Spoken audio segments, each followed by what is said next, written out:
वाराणसी की पवित्र लेकिन रहस्यमयी हवा में हमेशा एक अजीब सी कशिश होती है जो हर किसी को अपनी ओर खींच लेती है।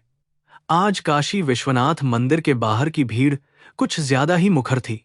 लाल बत्ती वाली एक चमचमाती सरकारी गाड़ी भीड़ को चीरते हुए आगे बढ़ रही थी और उसके सायरन की तेज आवाज पूरे इलाके में गूंज रही थी। जिले के सबसे बड़े अधिकारी यानी डिस्ट्रिक्ट मजिस्ट्रेट अर्जुन सिंघानिया अपनी नियमित सुरक्षा जांच के लिए यहां आए थे। सत्ता और अधिकार का जो नशा उनकी चाल में झलकता था वह किसी से छिपा नहीं था। पुलिस के जवान रास्ता साफ कर रहे थे और आम जनता इस प्रभावशाली आईएएस अधिकारी को सम्मान और भय की मिली-जुली नजरों से देख रही थी। मंदिर के आसपास का माहौल हमेशा की तरह भक्ति और अराजकता का एक अद्भुत संगम था। हवा में चंदन, अगरबत्ती और ताजे गेंदे के फूलों की महक तैर रही थी, लेकिन इसके साथ ही गरीबी और लाचारी की वो दुर्गंध भी थी जिसे कोई भी सरकारी फरमान कभी मिटा नहीं पाया। अर्जुन ने अपनी महंगी धूप का चश्मा उतारा और चारों ओर एक पैनी नजर दौड़ाई। उनके लिए यह सिर्फ एक प्रशासनिक दौरा था जहां सब कुछ एकदम सही और नियंत्रण में दिखना चाहिए था। सत्ता के गलियारों में सालों बिताने के बाद अर्जुन की आंखों ने इंसानी भावनाओं को पढ़ना लगभग छोड़ ही दिया था। उनके लिए इंसान सिर्फ फाइलें और आंकड़े बनकर रह गए थे। सुरक्षा कर्मियों का एक बड़ा घेरा अर्जुन के चारों ओर चल रहा था, जो किसी भी आम आदमी को उनके करीब आने से रोक रहा था। बनारस की संकरी और भूल भुलैया जैसी गलियों से गुजरते हुए अर्जुन का दिमाग अपनी अगली विभागीय बैठक के बारे में सोच रहा था। तभी अचानक उनके कानों में कुत्तों के भौंकने और किसी के कराहने की तेज आवाज पड़ी।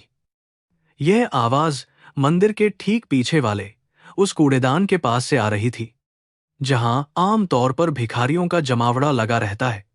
एक पल के लिए अर्जुन के कदम अपने आप ही रुक गए। एक अजीब सी बेचैनी ने उनके सीने को जकड़ लिया, जैसे कोई अनहोनी उनका इंतजार कर रही हो। पुलिस इंस्पेक्टर ने तुरंत आगे बढ़कर उस शोर को शांत करने की कोशिश की ताकि उनके साहब को कोई परेशानी न हो, लेकिन अर्जुन की नजरें उस भयानक दृश्य पर टिक कर रह गई थीं। कूड़े के एक बड़े ढेर के पास एक बेहद कमजोर और मैली कुचैली औरत दो खूंखार जंगली कुत्तों से लड़ रही थी। वह सिर्फ हड्डियों का एक ढांचा लग रही थी, जिसके शरीर पर कपड़ों के नाम पर सिर्फ कुछ फटे, पुराने और बदबूदार चीथड़े लिपटे हुए थे। उसके बाल उलझे हुए थे और चेहरे पर कीचड़ के साथ साथ सूखे हुए खून के निशान भी थे। वह पूरी ताकत से कुत्तों को भगाकर एक सड़ी हुई बासी रोटी का टुकड़ा बचाने की कोशिश कर रही थी। यह एक ऐसा दृश्य था जो किसी भी पत्थर दिल इंसान को भी अंदर तक झकझोर कर रख दे, लेकिन अर्जुन के लिए यह सिर्फ एक और भिखारी की कहानी थी। जब तक कि वह औरत अचानक मुड़ी नहीं। कुत्तों से रोटी छीनने के बाद उसने एक पल के लिए अपनी नजरें ऊपर उठाईं। उसकी नजरें सीधे अर्जुन की आंखों से जा टकराईं। उस एक पल में बनारस का वह सारा शोर, सायरन की आवाजें और पुजारियों के मंत्रोच्चार जैसे अचानक एक गहरे सन्नाटे में डूब गए। अर्जुन के पैरों तले से जमीन खिसक गई और उनके दिल की धड़कन जैसे एक झटके में पूरी तरह से रुक गई। यह कोई मामूली भिखारिन नहीं थी। वह चेहरा जो अब कीचड़ और झुर्रियों के पीछे छिप गया था, कभी अर्जुन की जिंदगी का सबसे खूबसूरत हिस्सा हुआ करता था। उसकी दाईं आंख के नीचे का वह छोटा सा तिल, जिसे अर्जुन कभी प्यार से चूमा करते थे, आज भी वहीं मौजूद था। वह मीरा थी, उनकी अपनी मीरा, जिसे 3 साल पहले उन्होंने खुद अपने हाथों से घर से बाहर निकाल दिया था। अर्जुन का दिमाग सुन्न पड़ गया। उन्हें अपनी आंखों पर बिल्कुल भी विश्वास नहीं हो रहा था। क्या यह सच में वही मीरा है जो कभी उनकी सफलता के लिए दिन रात प्रार्थना किया करती थी? जिस औरत ने उनके आईएएस बनने के सपने को पूरा करने के लिए अपना सब कुछ दांव पर लगा दिया था। स्मृतियों का एक भयंकर तूफान अर्जुन के दिमाग में उठने लगा। 3 साल पहले की वह काली रात आज भी उन्हें अच्छी तरह याद थी, जब उन्होंने मीरा पर अपनी मां के गहने चुराने और एक गैर मर्द के साथ संबंध रखने का झूठा आरोप लगाया था। उस रात बारिश बहुत तेज हो रही थी और मीरा रो रोकर अपनी बेगुनाही की भीख मांग रही थी। लेकिन अहंकार और झूठी शान में अंधे हो चुके अर्जुन ने उसकी एक नहीं सुनी थी। उन्होंने उसे एक अपराधी की तरह धक्के मारकर सड़क पर फेंक दिया था। उन्होंने सोचा था कि वह अपने प्रेमी के साथ कहीं भाग गई होगी और एक ऐशो आराम की जिंदगी जी रही होगी। लेकिन आज, इस पल, सच्चाई एक खौफनाक रूप लेकर अर्जुन के सामने खड़ी थी। अगर मीरा ने सच में लाखों रुपये चुराए थे, तो वह आज बनारस की इन गंदी गलियों में कुत्तों के साथ एक बासी रोटी के लिए क्यों लड़ रही है? यह सवाल अर्जुन की आत्मा को किसी तेज खंजर की तरह चीर रहा था। मीरा की आंखें पूरी तरह से खाली और बेजान लग रही थीं। उनमें न तो अर्जुन को पहचानने की कोई चमक थी और न ही अतीत का कोई दर्द। वह बस एक डरी हुई जानवर की तरह अपनी रोटी को अपने सीने से चिपकाए हुए थी, जैसे वही उसकी दुनिया की सबसे कीमती चीज हो। आसपास खड़े सुरक्षा कर्मियों को समझ नहीं आ रहा था कि उनके सख्त और कठोर साहब अचानक इस तरह क्यों जम गए हैं। एक हवलदार ने आगे बढ़कर अपनी लाठी से मीरा को डराने की कोशिश की और चिल्लाया, "ए चुड़ैल, पीछे हट, साहब खड़े हैं।" जैसे ही लाठी मीरा के पास पहुंची, वह जोर से चीख पड़ी और डर के मारे अपने दोनों हाथों से अपना सिर ढक लिया। अर्जुन के मुंह से अचानक एक दर्दनाक आवाज निकली, "रुक जाओ।" उसकी यह आवाज इतनी तेज और कांपती हुई थी कि वहां मौजूद हर कोई बुरी तरह से चौंक गया। अर्जुन के हाथ पैर सुन्न हो रहे थे और सांस लेना बहुत मुश्किल हो रहा था। अर्जुन धीरे धीरे मीरा की तरफ बढ़ने लगे। उनके हर कदम के साथ उनके दिल का बोझ 1000 गुना बढ़ता जा रहा था। मीरा के करीब पहुंचते ही सड़ांध और गंदगी की एक तेज बदबू ने अर्जुन के नथुनों पर हमला किया, लेकिन उन्हें इसकी कोई परवाह नहीं थी। वह बस उस चेहरे को करीब से देखना चाहते थे। जैसे ही अर्जुन का साया मीरा पर पड़ा, वह और भी ज्यादा सिकुड़ गई। उसने अपने कांपते हुए हाथों को जोड़कर एक टूटी फूटी और लड़खड़ाती हुई आवाज में कहा, "बाबूजी, मुझे मत मारो। मैंने चोरी नहीं की है। यह रोटी मेरी है।" यह सुनते ही अर्जुन की आंखों से आंसुओं का एक सैलाब फूट पड़ा। मीरा के मुंह से निकले वे शब्द अर्जुन के सीने में किसी जलते हुए लोहे की तरह उतर गए। चोरी नहीं की है। 3 साल पहले भी उसने ठीक यही शब्द कहे थे।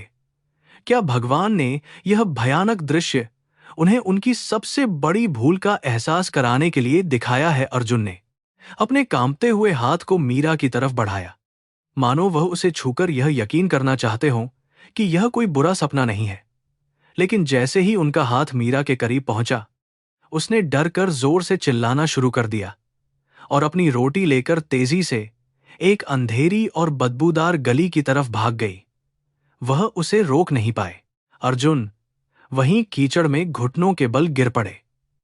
बनारस की वह पवित्र धरती आज उन्हें काट खाने को दौड़ रही थी। जिन हाथों से वह रोज न्याय के आदेशों पर हस्ताक्षर करते थे, आज वे ही हाथ एक बेगुनाह की जिंदगी बर्बाद करने के पाप से रंगे हुए लग रहे थे। सत्ता का वह सारा नशा, वो आईएएस होने का घमंड पल भर में टूटकर चकनाचूर हो गया था। उनके सुरक्षा गार्ड और मंदिर के पुजारी दौड़कर उनके पास आए और उन्हें उठाने की कोशिश करने लगे। "साहब, आपकी तबीयत ठीक तो है? यहां बहुत गंदगी है।" लेकिन अर्जुन को अब न तो किसी गंदगी की परवाह थी और न ही अपने पद की गरिमा की। किसी तरह खुद को संभालते हुए अर्जुन वहां से उठे और बिना एक शब्द कहे अपनी गाड़ी की तरफ तेज कदमों से वापस लौट पड़े। उनके दिमाग में एक भयंकर उथल-पुथल मची हुई थी। कार में बैठते ही उन्होंने अपने ड्राइवर को तुरंत गेस्ट हाउस चलने का आदेश दिया। गाड़ी के काले शीशों के पीछे इस शक्तिशाली अधिकारी के आंसू अब बिना किसी रोक-टोक के बह रहे थे। बाहर सायरन की आवाज फिर से गूंजने लगी थी, लेकिन अर्जुन के अंदर की दुनिया हमेशा के लिए शांत हो चुकी थी। उन्हें अपनी शानदार जिंदगी पर अब घिन आने लगी थी, जो एक बेगुनाह की बलि देकर खड़ी की गई थी। अब सब कुछ बदलना जरूरी था। गाड़ी बनारस की भीड़ भाड़ वाली सड़कों से होकर गुजर रही थी, लेकिन अर्जुन की आंखों के सामने सिर्फ और सिर्फ मीरा का वह डरा हुआ चेहरा घूम रहा था। गंगा के किनारे जलने वाली चिताओं का धुआं शहर के आसमान में तैर रहा था, जो इंसान के जीवन की नश्वरता का सबसे बड़ा प्रतीक है। अर्जुन को लगने लगा कि उनकी आत्मा भी उस शमशान की आग में जल रही है।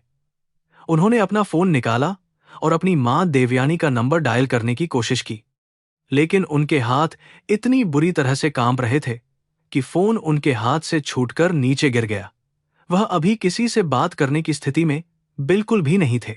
गेस्ट हाउस पहुंचते ही अर्जुन ने अपने सभी सहायकों और सुरक्षा कर्मियों को बाहर रहने का सख्त आदेश दिया और खुद को एक बड़े से कमरे में बंद कर लिया। कमरे में लगी एसी की ठंडी हवा भी उनके शरीर के पसीने को सुखा नहीं पा रही थी। उन्होंने आईने में अपने अक्स को देखा। वह साफ सुथरा और इस्त्री किया हुआ महंगा सूट, वह चमकता हुआ चेहरा और वह रौबदार मूंछें, सब कुछ आज उन्हें एक भयानक धोखा लग रहा था। यह वह इंसान नहीं था जिसे मीरा ने कभी प्यार किया था। यह तो वह शैतान था जिसने अपनी महत्वाकांक्षाओं और झूठे अहंकार की वेदी पर एक पवित्र और बेगुनाह औरत की बलि चढ़ा दी थी। अर्जुन ने अपना कोट उतारकर जोर से फर्श पर फेंक दिया और अपनी टाई को ऐसे खींचा जैसे वह उनका गला घोंट रही हो। वह एक कोने में बैठ गए और अपने बालों को दोनों हाथों से जोर से पकड़ लिया। मीरा हमेशा कहा करती थी कि कर्म का फल हर इंसान को इसी जन्म में भुगतना पड़ता है। आज वह बात पूरी तरह से सच साबित हो रही थी। जिस औरत को उन्होंने कीड़े मकोड़े की तरह सड़क रिकॉल पर फेंक दिया था, आज भगवान ने उसी औरत को उनकी आंखों के सामने लाकर खड़ा कर दिया था, ताकि वह अपनी जिंदगी भर की सफलता और सत्ता की असलियत को पहचान सके। यह ईश्वर का न्याय था। उनका दिमाग अब भूतकाल की उन गहरी और काली खाइयों में गोते लगा रहा था, जहां से वापसी का कोई रास्ता नजर नहीं आ रहा था। वह याद करने की कोशिश कर रहे थे कि आखिर वह कौन सा मनहूस दिन था जब उन्होंने अपनी मां की बातों में आकर मीरा पर शक करना शुरू किया था। वह एक अनाथ लड़की थी जिसके पास इस दुनिया में अर्जुन के अलावा और कोई अपना नहीं था। फिर उसने चोरी क्यों की होगी? और अगर उसने चोरी की भी थी, तो क्या उसे घर से इस तरह बेदखल कर देना एक सही फैसला था? अर्जुन का ज़मीर उन्हें बार बार धिक्कार रहा था और हर सवाल का जवाब सिर्फ एक गहरा सन्नाटा था। कमरे के बाहर सन्नाटा छाया हुआ था, लेकिन अर्जुन के अंदर जैसे कोई भयानक युद्ध चल रहा हो। वह तुरंत वापस उसी गली में जाना चाहते थे जहां उन्होंने मीरा को देखा था, लेकिन उन्हें इस बात का भी डर था कि कहीं वह फिर से डरकर भाग न जाए। उसकी हालत देखकर यह साफ पता चल रहा था कि उसका मानसिक संतुलन पूरी तरह से बिगड़ चुका है। 3 साल तक बनारस की इन निर्दयी सड़कों पर दर दर की ठोकरें खाने के बाद किसी भी इंसान का पागल हो जाना कोई बहुत बड़ी बात नहीं है। उसे अब अर्जुन की नहीं, बल्कि एक सच्चे हमदर्द और एक अच्छे इलाज की बहुत ज्यादा जरूरत थी। अर्जुन ने मन ही मन एक बहुत बड़ा और कड़ा फैसला लिया। वह अब चुप नहीं बैठेंगे। वह इस पूरी घटना की तह तक जाएंगे और यह पता लगाकर रहेंगे कि आखिर उस मनहूस रात को क्या हुआ था। अगर उनकी मां देवयानी या उनके छोटे भाई रोहन का इस साजिश में कोई भी हाथ हुआ, तो वह उन्हें किसी भी कीमत पर माफ नहीं करेंगे, चाहे इसके लिए उन्हें अपने ही परिवार को क्यों न जेल भेजना पड़े। एक आईएएस अधिकारी होने के नाते उनका पहला कर्तव्य न्याय करना था, और इस बार न्याय की शुरुआत उनके अपने ही घर से होने वाली थी। आज की रात अर्जुन सिंघानिया की जिंदगी की सबसे लंबी और दर्दनाक रात थी। उन्होंने अपना फोन उठाया और बनारस के पुलिस कमिश्नर को एक सीधा और सख्त मैसेज टाइप किया। मुझे उस भिखारी औरत की पूरी जानकारी चाहिए जिसे आज सुबह मैंने विश्वनाथ मंदिर के पीछे देखा था। उसे बिना डराए और बिना किसी नुकसान के जल्द से जल्द ढूंढकर सुरक्षित स्थान पर ले जाया जाए। यह मेरा व्यक्तिगत आदेश है और इसमें कोई भी लापरवाही बिल्कुल भी बर्दाश्त नहीं की जाएगी। मैसेज भेजने के बाद अर्जुन खिड़की के पास जाकर खड़े हो गए। बाहर गंगा नदी शांत बह रही थी, जो हर पापी के पाप धोने का दावा करती है। लेकिन क्या गंगा का यह पवित्र जल अर्जुन के हाथों पर लगे इस गहरे अदृश्य खून को कभी धो पाएगा? अब उन्हें बनारस की इस पवित्र धरती पर अपने हर एक पाप का प्रायश्चित करना था। मीरा की वह दर्द भरी आवाज बार बार उनके कानों में गूंज रही थी, जिसमें उसने कहा था कि उसने कोई चोरी नहीं की है। अर्जुन की आंखें आंसुओं से सूज चुकी थीं। उन्हें समझ नहीं आ रहा था कि वह इस दर्दनाक सच्चाई का सामना कैसे करेंगे। अपनी सत्ता और ताकत के नशे में उन्होंने कभी पीछे मुड़कर नहीं देखा, लेकिन आज अतीत ने उनका कॉलर पकड़कर उन्हें उनकी औकात दिखा दी थी। वह खिड़की के पास फर्श पर ही लेट गए और मीरा का नाम लेकर बच्चों की तरह फूट फूट कर रोने लगे। यह तो सिर्फ उनके विनाश और पश्चाताप की एक छोटी सी शुरुआत थी। उस बेचैन रात के सन्नाटे में अर्जुन की आंखों से नींद पूरी तरह से गायब हो चुकी थी। कमरे की हर चीज उन्हें काट खाने को दौड़ रही थी। खिड़की के बाहर चांद की रोशनी में नहाई हुई गंगा नदी बह रही थी, लेकिन अर्जुन के दिल में यादों का एक दर्दनाक तूफान उठा हुआ था। उनके दिमाग में बार बार वह पुराना समय घूमने लगा, जब उनके पास सत्ता, पैसा और आईएएस का रुतबा नहीं था। वह दौर जब उनके जीवन में सिर्फ एक ही कीमती चीज हुआ करती थी, और वह थी उनकी मासूम पत्नी मीरा। उनका जन्म साधारण परिवार में हुआ था, लेकिन सपने आसमान छूने वाले थे। गांव के पुराने बरगद के पेड़ के नीचे बैठकर अर्जुन घंटों तक किताबों में खोए रहते थे। उसी घनी छांव में मीरा उनके लिए घर से सूखी रोटियां और अचार लेकर आती थी। मीरा अनाथ थी और उसके पास देने के लिए सिर्फ अपना निःस्वार्थ प्रेम था। वह बहुत गरीब थी, लेकिन उसकी मुस्कान में ऐसी पवित्रता थी जो अर्जुन की थकान को पल भर में मिटा देती थी। वे दोनों मिलकर एक खूबसूरत और सुनहरे भविष्य के बहुत ही प्यारे सपने खुशी खुशी बुना करते थे।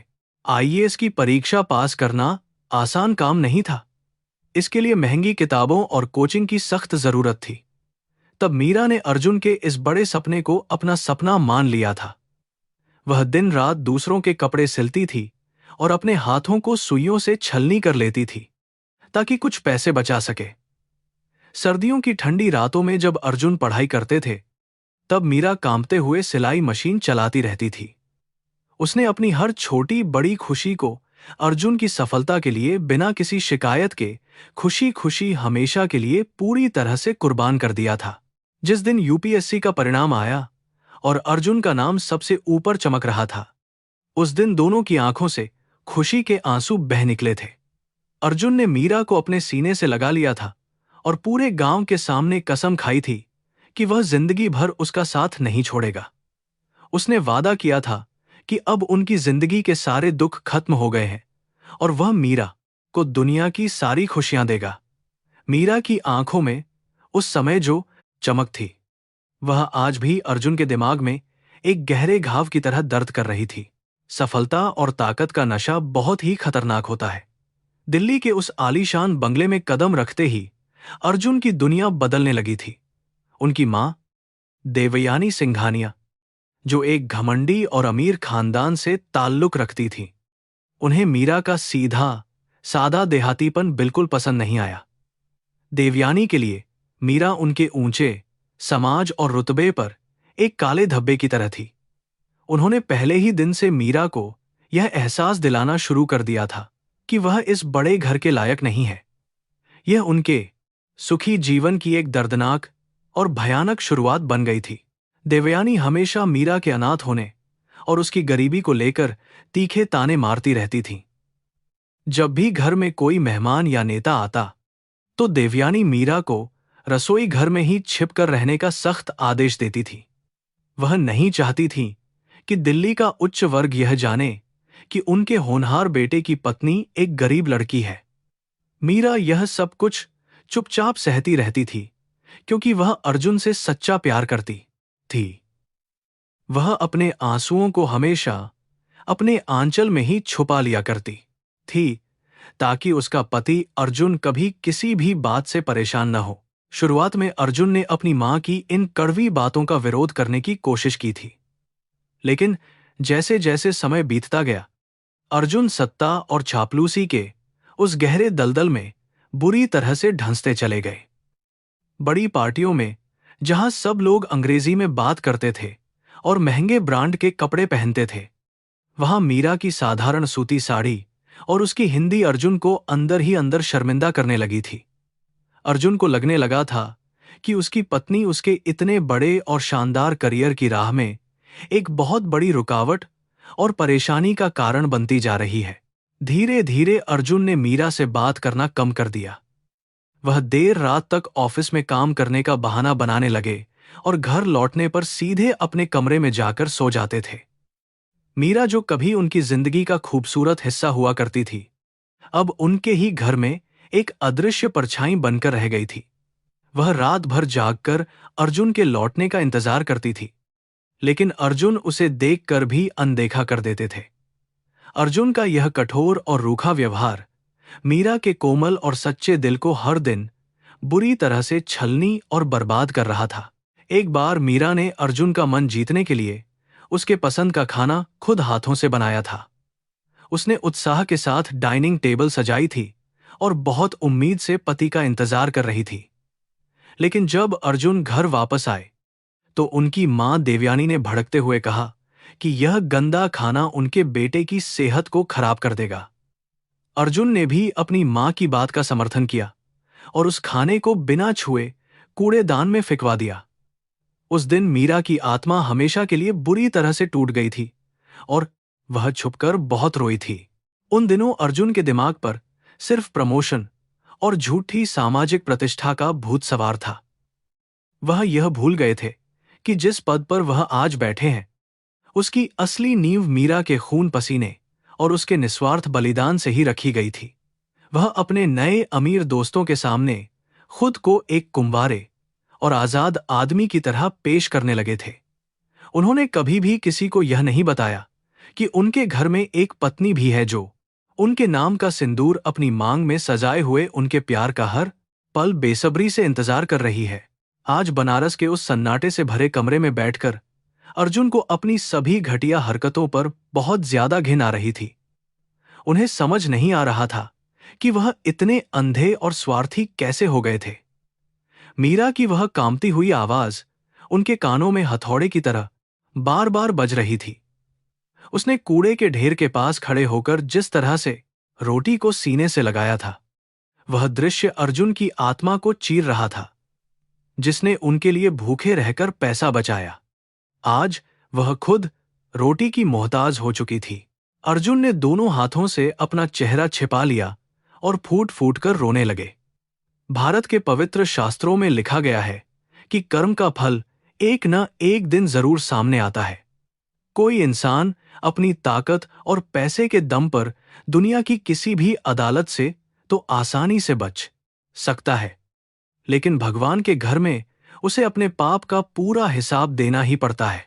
आज अर्जुन सिंघानिया अपनी सारी शान और शौकत खोकर भगवान की उसी सबसे बड़ी अदालत में एक लाचार और डरे हुए मुजरिम की तरह पूरी तरह से बेबस और अकेले खड़े थे। उसी समय उनके दिमाग में अपने छोटे भाई रोहन का चेहरा भी उभर कर सामने आया। रोहन हमेशा से ही एक बहुत बिगड़ा हुआ और आवारा लड़का था। वह देवयानी का लाडला था, इसलिए घर में उसकी हर गलत बात को नजरअंदाज कर दिया जाता था। रोहन भी मीरा को नौकरानी से ज्यादा कुछ नहीं समझता था। वह अक्सर मीरा का मजाक उड़ाता था और उसे पूरे घर के सामने अपमानित करने का कोई मौका नहीं छोड़ता था। अर्जुन ने कभी भी अपने भाई रोहन की इन नीच और घटिया हरकतों पर रोक लगाने की जरा भी कोशिश नहीं की थी। एक पति होने के नाते अर्जुन का यह पहला और पवित्र धर्म था कि वह अपनी पत्नी के आत्मसम्मान की रक्षा करता। लेकिन उन्होंने अपने धर्म और अपने प्यार दोनों के साथ बहुत बड़ा और भयानक धोखा किया था। जब मीरा को उनकी सबसे ज्यादा जरूरत थी, तब उन्होंने अपनी आंखें पूरी तरह से बंद कर ली थीं। उनका यह मौन ही मीरा के लिए सबसे बड़ी सजा बन गया था। आज अर्जुन को यह महसूस हो रहा था कि मीरा के इस पागलपन और उसकी इस दर्दनाक बर्बादी का सबसे बड़ा जिम्मेदार कोई और नहीं, बल्कि वह खुद ही है। गेस्ट हाउस के एकांत कमरे में अर्जुन की रुलाई रुकने का नाम ही नहीं ले रही थी। उन्हें मीरा की वो खूबसूरत और चमकती हुई आंखें याद आ रही थीं, जो अब बेजान और पत्थर की तरह खाली हो चुकी थी। उसकी मधुर आवाज, जो कभी अर्जुन के लिए किसी मीठे गीत की तरह गूंजती थी, आज सिर्फ डरी हुई जानवरों जैसी चीखों में बदल गई थी। 3 साल के लंबे और खौफनाक समय ने एक हंसती खेलती मासूम लड़की को एक जिंदा लाश में बदलकर रख दिया था। यह एक ऐसा भयानक नुकसान था जिसकी भरपाई करना पूरी तरह से असंभव था। अर्जुन ने आंसुओं को पोंछते हुए आईने में खुद को गहरी और कठोर नजर से देखा। उन्होंने तय कर लिया कि अब वह सिर्फ पछतावा करके चुपचाप नहीं बैठेंगे। उन्हें यह जानना ही होगा कि उस मनहूस रात को घर में असल में क्या हुआ था। क्या मीरा ने सच में पैसे चुराए थे, या यह सब उनकी मां देवयानी और भाई रोहन द्वारा रची गई एक भयानक और घिनौनी साजिश थी। अर्जुन का दिल चीख चीख कर कह रहा था कि उसकी मासूम और भोली मीरा कभी भी कोई चोरी या कोई भी नीच काम बिल्कुल नहीं कर सकती है। अब वह अपने आईएएस होने की पूरी ताकत का इस्तेमाल केवल सच्चाई का पता लगाने के लिए ही करेंगे। दिल्ली पुलिस में बैठे उनके कई पुराने और भरोसेमंद दोस्त थे, जो इस मामले की जड़ तक आसानी से पहुंच सकते थे। अर्जुन ने तुरंत अपनी डायरी निकाली और कुछ बेहद खास और गुप्त नंबरों को खोजना शुरू कर दिया। उन्हें 3 साल पुरानी हर एक कॉल रिकॉर्डिंग, बैंक के सभी लेन देन और घर के सभी पुराने नौकरों के बयानों की सख्त जरूरत थी। न्याय की इस कठिन लड़ाई में अब अर्जुन किसी को भी बिल्कुल नहीं बख्शने वाले थे। रात का भयानक अंधेरा अब धीरे धीरे कम होने लगा था और बनारस के आसमान में सुबह की हल्की लालिमा छाने लगी थी। घाटों पर बजने वाली घंटियों की मधुर आवाज अब गेस्ट हाउस के कमरे तक साफ साफ सुनाई दे रही थी। हर नई सुबह अपने साथ एक नई उम्मीद और गेस्ट हाउस नया सवेरा लेकर आती है, लेकिन अर्जुन के लिए यह सुबह उनके जीवन के सबसे बड़े और दर्दनाक प्रायश्चित की पहली सुबह थी। उन्हें अपनी पत्नी को न्याय दिलाना था, जिसे उन्होंने खुद अपने ही हाथों से मौत के मुंह में और भयानक अंधेरे में हमेशा के लिए धकेल दिया था।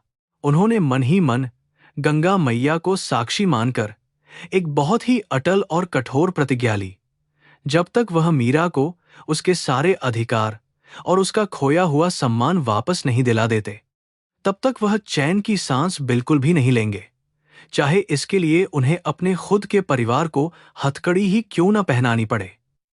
वह बनारस की हर गली, हर कूड़ेदान और हर घाट को छान मारेंगे, लेकिन अपनी मीरा को जरूर ढूंढ निकालेंगे।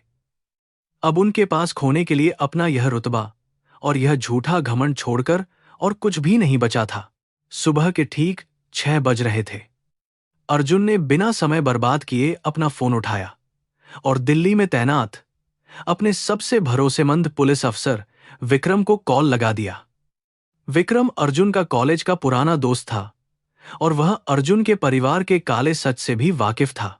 जैसे ही विक्रम ने फोन उठाया, अर्जुन ने भारी और कांपती हुई आवाज में सिर्फ इतना ही कहा, विक्रम, मुझे 3 साल पहले की उस रात का पूरा सच चाहिए। मेरी मां और भाई का सारा कच्चा चिट्ठा जल्द से जल्द खोलकर किसी भी तरह से मेरे सामने रख दो। फोन रखने के बाद अर्जुन एक बार फिर से अपनी कुर्सी पर धम से बैठ गए। उनका सिर दर्द से फटा जा रहा था। अब उनके दिमाग में उस भयानक रात की वे काली और डरावनी यादें किसी खौफनाक फिल्म की तरह चलने लगी थीं। दिल्ली का वह शानदार घर, बाहर कड़कती हुई बिजली की तेज आवाज, रोहन का शराब के नशे में धुत होकर घर लौटना और देवयानी का वह क्रूर चेहरा जिसने एक ही झटके में अर्जुन की पूरी दुनिया को आग लगा दी थी। वह रात अर्जुन की जिंदगी का सबसे काला और बहुत ही डरावना अध्याय थी। दिल्ली में 3 साल पहले की वह काली रात आज भी अर्जुन की यादों में भयानक भूत की तरह मंडरा रही थी। आसमान से लगातार बरसता पानी और बादलों की भयंकर गर्जना बड़े तूफान का संकेत दे रही थी। सिंघानिया परिवार का आलीशान बंगला बाहर से जितना शांत था, अंदर उतनी ही तबाही मचने वाली थी। अर्जुन अपने सजे हुए बेडरूम में लेटे किसी जरूरी सरकारी फाइल को ध्यान से पढ़ने में पूरी तरह व्यस्त थे। बाहर तेज हवाएं खिड़कियों से बुरी तरह टकरा रही थीं और अंदर का माहौल एकदम से भारी होने लगा था। अचानक बंगले के मुख्य दरवाजे पर एक जोर का धमाका हुआ। रोहन अपनी महंगी स्पोर्ट्स कार को बुरी तरह से दीवार में ठोकते हुए अंदर घुसा था। वह शराब के गहरे नशे में पूरी तरह से धुत था और उसके महंगे कपड़ों पर खून के बड़े बड़े दाग लगे हुए थे। वाहन ठीक से खड़ा भी नहीं हो पा रहा था और लड़खड़ाते हुए सीधे अपनी मां के कमरे की तरफ भाग रहा था। उसने सड़क पर एक गरीब परिवार को कुचल दिया था और गाड़ी में रखा सरकारी फंड का सारा पैसा भी कहीं गायब कर दिया था। देवयानी ने अपने लाडले बेटे की यह खौफनाक हालत देखी तो उनके होश उड़ गए। रोहन रोते हुए अपनी मां के पैरों में गिर पड़ा और बताने लगा कि उसने नशे में 2 लोगों को मार दिया है और 50 लाख रुपये भी खो दिए हैं। देवयानी को पता था कि अगर यह खबर बाहर गई तो अर्जुन का आईएएस करियर और उनके परिवार की सारी इज्जत पल भर में मिट्टी में मिल जाएगी। तभी उनके शातिर दिमाग में अपनी उस गरीब और नफरत वाली बहू मीरा को फंसाने की एक बेहद घिनौनी और भयानक साजिश ने जन्म लिया। उन्होंने तुरंत घर के पुराने और भरोसेमंद नौकरों को पैसे देकर अपने साथ मिला लिया। मीरा उस समय रसोई में अर्जुन के लिए गर्म दूध तैयार कर रही थी। देवयानी ने चुपके से रोहन के खून से सने कपड़े और पैसे की खाली अटैची मीरा के अलमारी के सबसे निचले हिस्से में छिपा दी। इसके बाद उन्होंने रोहन के एक आवारा दोस्त को फोन करके घर के पिछले दरवाजे से अंदर बुलाया और उसे मीरा के कमरे में छिपने का सख्त निर्देश दिया। यह सब इतनी चालाकी से किया गया कि किसी को भी जरा सा शक नहीं हुआ। कुछ ही देर बाद पूरे घर में देवयानी की जोर जोर से रोने और चिल्लाने की आवाजें गूंजने लगीं। अर्जुन अपनी फाइल छोड़कर घबराहट में नीचे की तरफ दौड़े। उन्होंने देखा कि उनकी मां सीढ़ियों के पास जमीन पर बैठी छाती पीट पीट कर रो रही थी और रोहन पास में ही डरा हुआ खड़ा था। अर्जुन ने झुककर पूछा कि क्या हुआ है, तो देवयानी ने कांपते हुए हाथों से मीरा के कमरे की तरफ इशारा कर दिया। उन्होंने कहा कि उस अनाथ और नीच लड़की ने हमारे घर की इज्जत को पूरी तरह से मिट्टी में मिला दिया है। अर्जुन का खून खौल उठा और वह तेज कदमों से मीरा के कमरे की ओर बढ़े। उन्होंने जैसे ही दरवाजे को धक्का देकर खोला, अंदर का दृश्य देखकर उनके पैरों तले से जमीन खिसक गई। एक अनजान आदमी खिड़की से बाहर कूदने की कोशिश कर रहा था और मीरा कोने में डरी हुई खड़ी थी। मीरा के हाथ में दूध का गिलास था जो डर के मारे फर्श पर गिरकर चकनाचूर हो गया। अर्जुन की आंखों में खून उतर आया। सत्ता के अहंकार ने उनके दिमाग को ऐसा अंधा कर दिया था कि वह कुछ समझ नहीं पाए। तभी देवयानी पीछे से नाटक करते हुए आई और सीधा अलमारी की तरफ गई। उसने चीखते हुए सारे कपड़े बाहर फेंकने शुरू कर दिए। कपड़ों के बीच से अचानक वह खून से सना हुआ कमीज और सरकारी पैसों वाली खाली अटैची फर्श पर आ गिरी। अर्जुन की आंखें हैरानी और दौड़-हारी करते हुए गुस्से से फटी की फटी रह गईं। देवयानी ने रोते हुए अर्जुन से कहा कि इस नीच औरत ने सिर्फ तेरा बिस्तर ही नहीं गंदा किया, बल्कि तेरे ऑफिस का सारा पैसा अपने इस प्रेमी को देकर तुझे जेल भेजने की पूरी तैयारी भी कर ली है। मीरा को कुछ भी समझ नहीं आ रहा था कि यह सब अचानक क्या हो रहा है। वह रोते हुए अर्जुन के पैरों में गिर पड़ी और उसके पैर पकड़ लिए। उसने सिसकते हुए कहा कि वह बेकसूर है और उस आदमी को बिल्कुल नहीं जानती जो खिड़की से भागा है। मीरा ने कसम खाई कि उसने कोई पैसा नहीं चुराया और वे खून से सने कपड़े भी उसके नहीं हैं। लेकिन अर्जुन का दिल उस समय पूरी तरह से पत्थर बन चुका था और उसे अपनी मां की हर झूठी कहानी पूरी तरह से सच लग रही थी। बिना एक भी पल सोचे अर्जुन ने अपना हाथ उठाया और मीरा के गाल पर एक बहुत ही जोरदार तमाचा जड़ दिया। उस तमाचे की गूंज कमरे में बिजली कड़कने की आवाज से भी ज्यादा तेज थी। मीरा छिटक कर दूर फर्श पर जा गिरी और उसके होठों से खून बहने लगा। जिस इंसान को उसने भगवान की तरह पूजा था और जिसके लिए उसने अपनी पूरी जिंदगी बर्बाद कर दी थी, आज उसी इंसान ने उसे एक वेश्या और चोर समझकर बुरी तरह से मारा था। मीरा की आंखों से आंसुओं की धार बहने लगी थी। अर्जुन गुस्से से हाँफ रहा था और उसकी आंखें अंगारे की तरह लाल हो चुकी थीं। उसने मीरा के बाल पकड़कर उसे जमीन से उठाया और नफरत भरी आवाज में कहा कि तेरी औकात सड़क की धूल से भी बदतर थी और मैंने तुझे महल में रखा। तूने मेरे प्यार और मेरे भरोसे का यही सिला दिया है। तू एक धोखेबाज और चरित्रहीन औरत है जो पैसों के लिए किसी के साथ भी सो सकती है। अर्जुन के यह जहरीले शब्द मीरा के दिल को किसी नुकीले खंजर की तरह बेरहमी से पूरी तरह से चीरते जा रहे थे। पास ही खड़ा रोहन, जो इस पूरी तबाही का असली जिम्मेदार था, अब बड़ी बेशर्मी से आगे आया। उसने झूठी हमदर्दी दिखाते हुए कहा कि भैया, मैंने तो आपको पहले ही बताया था कि यह औरत इस घर के लायक बिल्कुल भी नहीं है। इसके तो खून में ही चोरी और धोखा करना लिखा हुआ है। रोहन की इन नीच बातों ने अर्जुन के गुस्से की आग में घी डालने का काम किया। अर्जुन ने मीरा की तरफ इतनी नफरत से देखा जैसे वह कोई इंसान नहीं, बल्कि दुनिया का सबसे गंदा और घिनौना कीड़ा हो। देवयानी ने रोने का झूठा नाटक जारी रखा और चिल्लाते हुए कहा कि मैं इस गंदी और पापी औरत को अब एक पल के लिए भी अपने इस पवित्र घर में बिल्कुल नहीं रहने दूंगी। इसने हमारे खानदान की इज्जत को पूरी तरह से तार तार कर दिया है। इसे अभी के अभी धक्के मारकर सड़क पर फेंक दो, वरना मैं आज जहर खाकर अपनी जान दे दूंगी।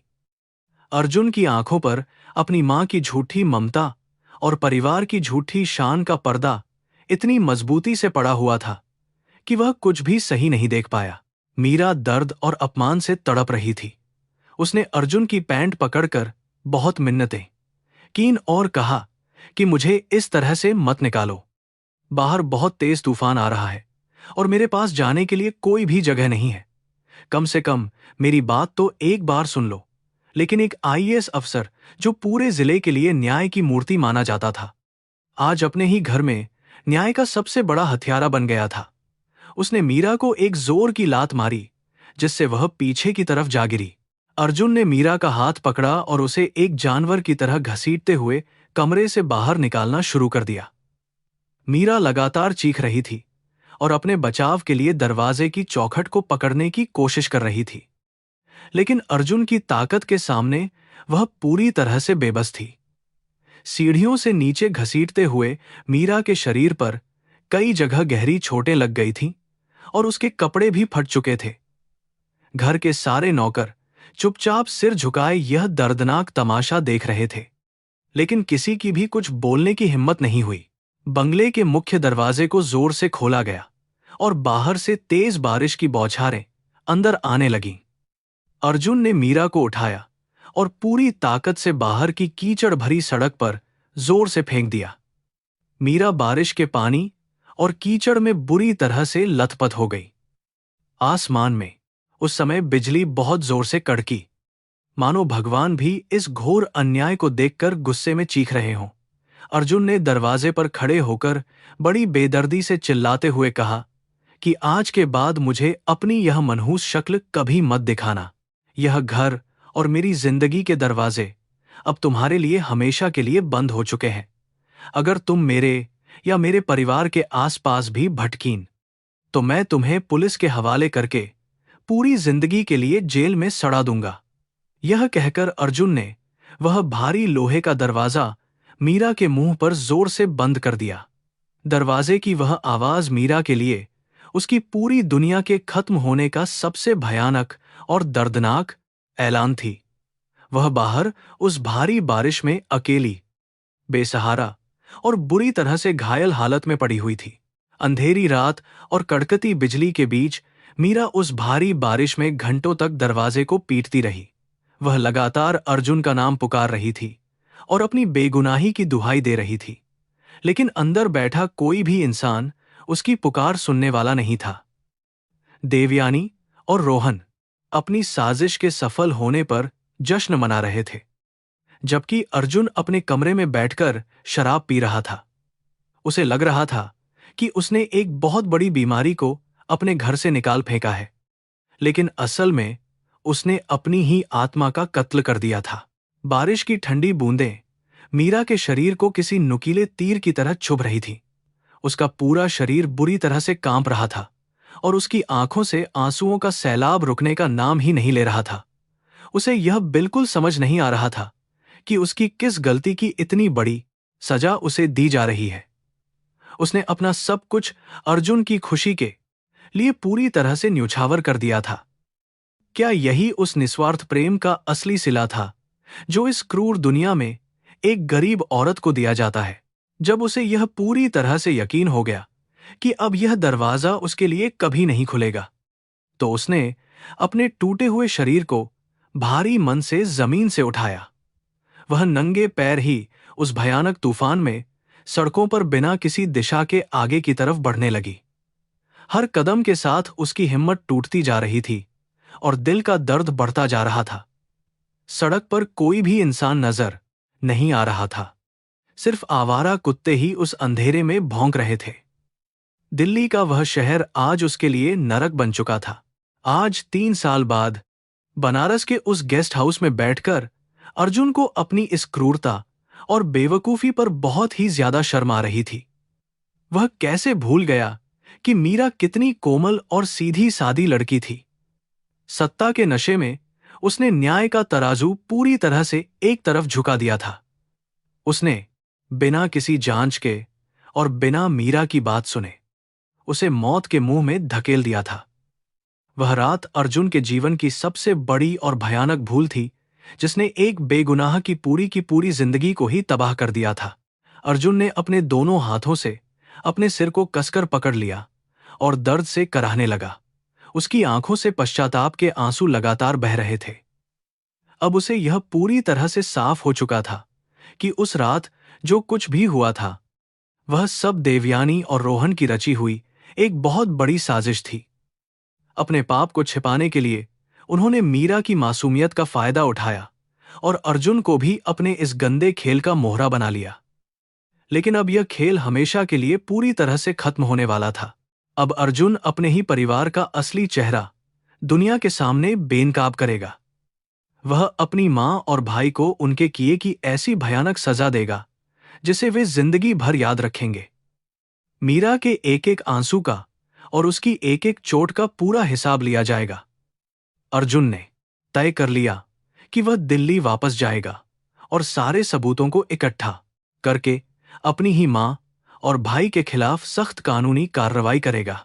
न्याय की यह तलवार अब सबसे पहले उनके अपने ही घर के अपराधियों की गर्दन पर बहुत ही बेरहमी के साथ गिरने वाली थी। बनारस के शांत और उदास गेस्ट हाउस में समय जैसे पूरी तरह से रुक सा गया था। अर्जुन की आंखें अपने फोन की स्क्रीन पर टिकी हुई थीं और उनका दिल बहुत ही जोर जोर से धड़क रहा था। दिल्ली पुलिस में तैनात उनके दोस्त विक्रम ने कहा था कि वह जल्द ही सारी जानकारी निकाल लेगा। हर गुजरता हुआ मिनट अर्जुन के लिए एक पूरे साल जैसा भारी लग रहा था। तभी अचानक फोन की घंटी बजी और विक्रम का नाम स्क्रीन पर चमकने लगा। अर्जुन ने कांपते हुए हाथों से फोन उठाया और भारी आवाज में पूछा कि क्या पता चला। फोन के दूसरी तरफ विक्रम की आवाज बहुत ही ज्यादा गंभीर और उदास लग रही थी।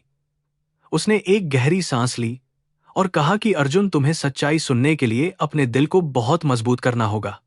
विक्रम ने बताया कि उसने देवयानी और रोहन के पुराने फोन रिकॉर्ड और बैंक के गुप्त लेन देन की पूरी तरह से गहराई से जांच की है। उस खौफनाक रात को जब अर्जुन ने मीरा को घर से बाहर निकाला था, उसके बाद जो कुछ भी हुआ वह किसी भयानक और डरावने सपने से भी कहीं ज्यादा खौफनाक और घिनौना सच था। विक्रम ने जो बात बताई उसने अर्जुन के पैरों तले से जमीन पूरी तरह से खींच ली। उस रात मीरा सिर्फ अकेली नहीं थी, बल्कि वह अर्जुन के पहले बच्चे की मां बनने वाली थी। विक्रम ने उस पुरानी क्लिनिक के डॉक्टर का बयान भी लिया था, जहां मीरा उस मनहूस दिन सुबह चेकअप के लिए गई थी। मीरा बहुत खुश थी और रात को अर्जुन को यह बड़ी खुशखबरी देकर उसे पूरी तरह से हैरान करना चाहती थी। लेकिन उस खुशखबरी के बदले अर्जुन ने उसे सिर्फ मौत का भयानक तोहफा दे दिया। अर्जुन के हाथ से फोन लगभग छूटने ही वाला था। उनके सीने में जैसे किसी ने एक गर्म और नुकीला भाला बहुत ही बेरहमी के साथ पूरी ताकत से उतार दिया हो। उनका अपना बच्चा, उनका खून, जिसे दुनिया में आने से पहले ही उन्होंने खुद अपने हाथों से हमेशा के लिए खत्म कर दिया था। अर्जुन की सांसें उखड़ने लगीं और वह दीवार का सहारा लेकर फर्श पर धम से बैठ गए। वह जोर जोर से रोना चाहते थे, लेकिन उनके गले से कोई आवाज नहीं निकल रही थी। यह दर्द किसी भी शारीरिक चोट से 1000 गुना ज्यादा भयानक था। लेकिन विक्रम की दर्दनाक कहानी अभी खत्म नहीं हुई थी। उसने अर्जुन को बताया कि देवयानी की नफरत और क्रूरता सिर्फ मीरा को घर से निकालने तक सीमित नहीं थी। देवयानी को डर था कि अगर मीरा ने पुलिस में जाकर सच्चाई बता दी तो रोहन का जेल जाना पूरी तरह से तय है। इसीलिए अपनी झूठी इज्जत और अपने हथियारे बेटे को बचाने के लिए उस जालिम औरत ने शहर के कुछ खूंखार और जानलेवा गुंडों को मोटी रकम देकर मीरा का हमेशा के लिए काम तमाम करने की एक बहुत ही घिनौनी साजिश रची थी। उस भयंकर तूफान और अंधेरी रात में जब मीरा सड़क पर रोती हुई भटक रही थी, तब उन गुंडों ने उसका पीछा किया।